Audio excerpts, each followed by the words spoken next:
How to log in JetBlue credit card. Hi everyone, welcome to our channel. Let's begin. In this video, I'm going to guide you step by step on how you can log into JetBlue credit card account online. Let's begin.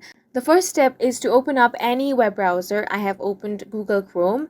Now on the search bar, search for JetBlue credit card login. You're going to find different options here. Tap on the first one, which is JetBlue card. On this page, you want to log in first. Go ahead and enter your username on the first box. On the second box, enter your password.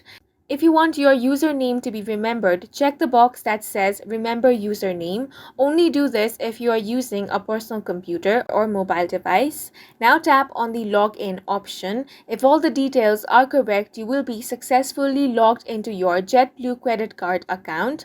In case you have forgotten your user ID or password, tap on Forgot Username or Password option. Then you will have to verify your identity.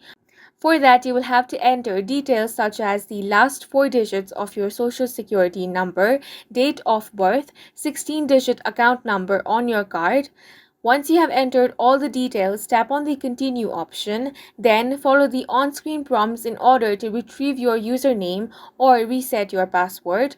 And that's it for this video. If you have any questions or confusions, do let us know on the comment section. And don't forget to hit the like button and subscribe for more helpful tutorials.